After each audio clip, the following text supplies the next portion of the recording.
Aircraft carriers have been used by the military for decades and are often described as one of the most dangerous places to work. These 1,000-foot-long vessels can operate as mobile air bases that can store anywhere from 60 to over 130 aircraft and helicopters, and also allow them to operate far from land. Aircraft carriers are made up of elements that are a combination of a ship, an Air Force base, and a small town. These carriers consist of a flight deck, which is a flat surface on top of the ship where all the flight operations are held, a hangar room, which stores the inactive aircraft, an island building on top of the flight deck from where officers can command and direct flights and ship operations, a power grid and propulsion system, which is needed to move the boat from one place to another and to generate electricity to power all of the equipment that's on the ship. It also has rooms for the personnel, workers, crew, and sailors to live and work. And most importantly, there's the hull of the ship. The hulls of these ships are made out of extremely heavy and strong steel plates. This heavy body provides security and is highly effective protection against fire and battle damage. The portion of the hull that is below the water is rounded and relatively narrow. However, it's double-layered, which provides protection from torpedoes, sea mines, or other accidents at sea. Even if an enemy hits the lower portion of the ship, a hole would be smashed in the outer layer, and the second layer will prevent any major damage from occurring. Although these aircraft carriers have been playing an integral part in carrying out air missions in the sea, the process of aircraft taking off and landing on these drastically small runways is still very dangerous. Although very few cases of accidents have been reported, it still poses a risk considering the number of weaponry, crew members on board, and the distance from any rescue. The U.S. Navy learned invaluable lessons regarding takeoffs and landings in the early experimental years of aircraft carriers. As the experiments continued, several airplanes crashed, flipped, or nosedived during this process, resulting in fatalities and critical injuries. It took years for the Navy to come up with a catapult system, which is used to launch aircraft safely from the deck of the ship. Similar can be said for the arresting cables, which help the aircraft to come to a complete stop after just a few hundred feet. Routine tests are performed by the AAG crew on the arresting wires to identify and fix any faults that might cause problems in the landing process. However, stopping an aircraft with the help of arresting wires is quite simple and does not require a lot of manual support from the crew members on the aircraft carrier. The aircraft carriers that the U.S. Navy has are the most complex machines on Earth, without a billion separate individual pieces. However, on a conceptual note, they're all very simple and are designed to do some basic jobs, such as transporting various kinds of aircraft overseas, serving as a mobile command center for military operations, launching and landing airplanes, and being home to the people who do all of this hard work. But what would happen if the aircraft failed to take off from the bow of the ship due to a technical failure or crew error? The results can be disastrous. Accidents in the past have endangered crew members and have led to the loss of billions of dollars in equipment. In 2015, a case was reported about an FA-18 Super Hornet who experienced the same technical error. It crashed into the Persian Gulf shortly after it launched from the USS Theodore Roosevelt. Luckily, both pilots were able to eject from the aircraft about 2 miles away from the carrier and no one was injured. However, the recovery process was very time-consuming and expensive. The loss was estimated to be valued at more than $86 million. The U.S. military didn't think that leaving their highly advanced jet with various classified technological secrets sitting at the bottom of the ocean might be a good idea. It took over a month for the U.S. Navy to get the divers and an explosive ordnance disposal team to the site to recover the aircraft. The arresting cable landing system employed on nearly all modern aircraft carriers is specially designed to avoid this tragic outcome. For instance, any plane that is intended to operate from an aircraft carrier comes with a specialized hook attached to it. This tail hook can be deployed at the back of the aircraft while it is approaching the flight deck. As soon as it makes contact, the tail hook is engaged with the steel wire rope stretched across the deck. As this happens, the kinetic energy of the landing aircraft is transferred to a system of hydraulic dampers which are located below the deck. These wires absorb all the energy of the aircraft, just like a large rubber band, allowing the aircraft to come to a complete stop in just a few hundred feet or less. Despite how hazardous this operation seems, the system has proved to be incredibly successful, and mishaps are incredibly rare.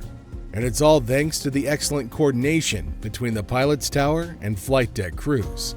Landing signal officers, known as LSOs, help to guide the plane in with the help of radio communication and a combination of lights on the deck. If the plane's off the track, the LSOs use radio signal commands or use other lights to correct the pilot. Along with the LSOs, a Fresnel lens optical landing system, also referred to as the lens system, is also used by the pilots for landing guidance.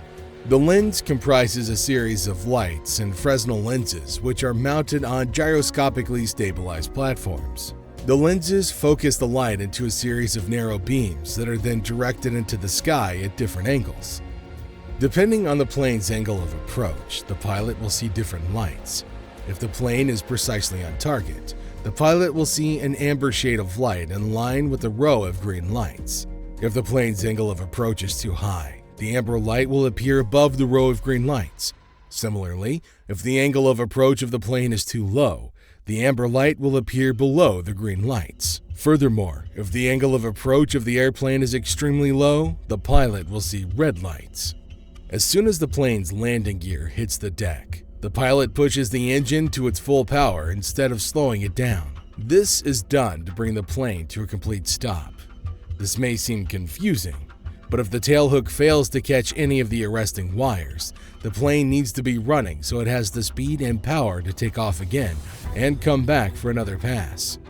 The landing deck of the carrier is tilted at a 14-degree angle to the rest of the ship, so planes like this can take off from the side instead of hitting the planes on the other end of the deck.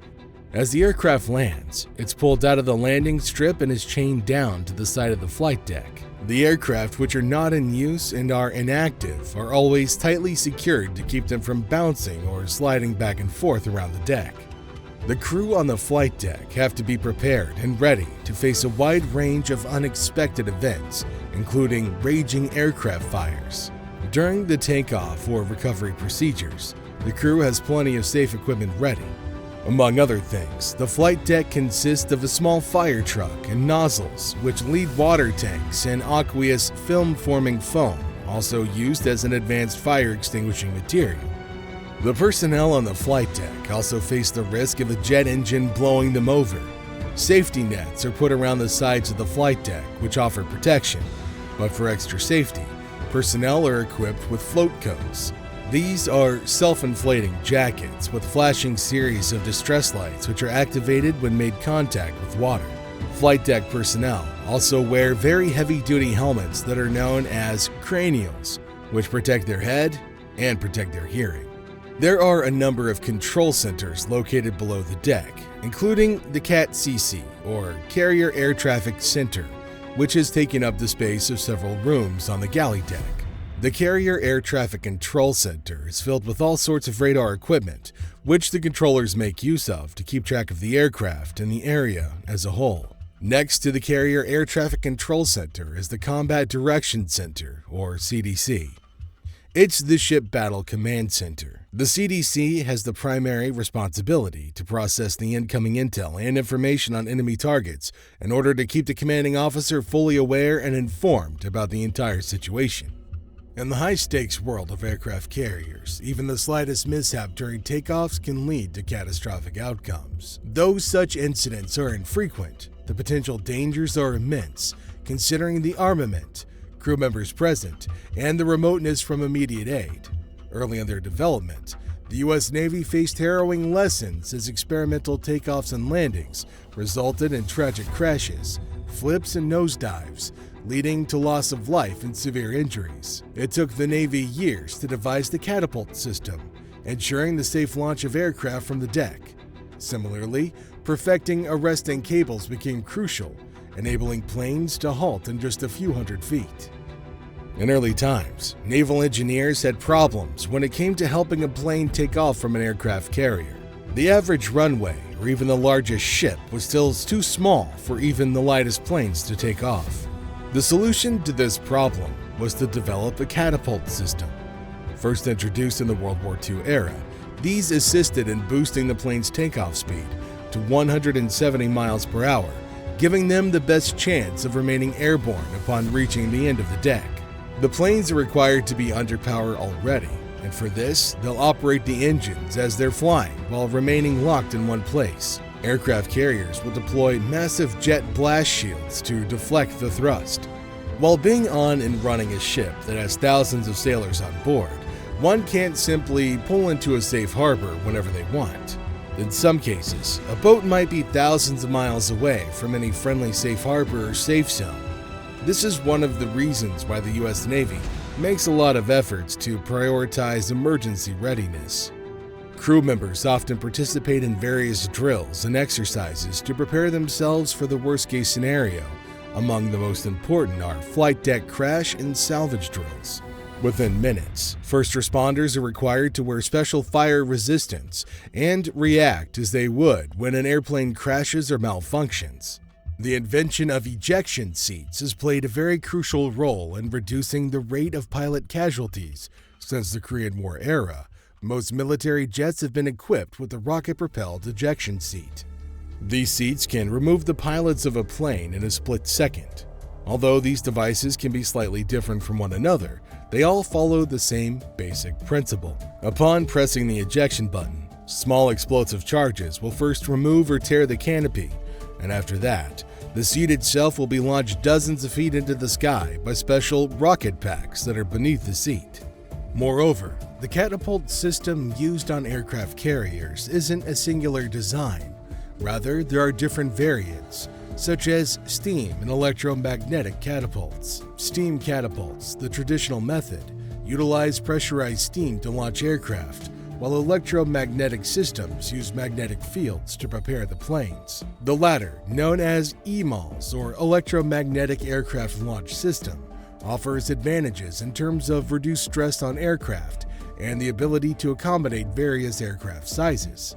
Similarly, the U.S. Navy conducts comprehensive studies and simulations to continually enhance ejection seat technology. Engineers utilize advanced computer simulations and physical tests to fine-tune ejection systems, ensuring optimal performance in various scenarios. These efforts aim to further improve pilot safety and survivability during emergencies. Even though the ejection seat technology has been an overall success, the military is constantly working on ejection seats to enhance its efficiency. Ejection seats are continually being redesigned and improved. As the technology is being worked upon, new advancements are needed to be tested. And to do this without putting pilots at risk, the companies will find locations that are feasible and have a minimum chance of casualties. For example, the Holloman High-Speed Track in New Mexico. This facility allows engineers to test the efficiency of the ejection seats by directing them along a 40-mile track at hundreds of miles per hour. Each seat will be outfitted with a state-of-the-art crash test dummy. Within them are built-in sensors that help to measure speed impact, G-forces, etc. When the data is collected from both crash test dummies and the test vehicles, it enables ejection seat engineers to create safer, more efficient, and better ejection systems to reduce any risk for pilots. The U.S. military has always held simulations and other such tests as a crucial training procedure for several decades. In fact, the Air Force has several digital flight simulators located at training bases all around the United States. But these simulations don't just involve climbing into the cockpit of the virtual plane and taking it for a spin. These simulators are specially designed and are here to mimic every detailed aspect of maintaining and taking care of a plane. Pilots, through these simulated flights, can learn more about the complex machines they're assigned to operate. As technology has evolved, flight simulators have become more and more brief. Not only do they simulate a real-life scenario or flying experience, but they also drastically reduce the cost associated with using the real aircraft. There's no doubt that simulators are a crucial piece of training equipment. Pushing the limits of what man and machine can do best together, the best naval aviators are invited to a special elite training course, which is also known as the Navy Strike Fighter Tactics Instructor Program, but is commonly talked about as the Top Gun program. Founded in 1969, the program was specially designed to improve the tactical training of the pilots after the Navy suffered heavy losses during the Vietnam War. It serves as a unique opportunity for pilots of all types, allowing them to learn excellent air-to-air combat or dogfighting skills, while soaring over the desert at staggering speeds of thousands of miles per hour. If you enjoyed this video, then please show us your support by pressing the like button and subscribing to our channel. Your support means a lot to us and keeps us motivated to make more awesome content for you about the Navy. Thanks for watching, everybody. We'll see you in our next video.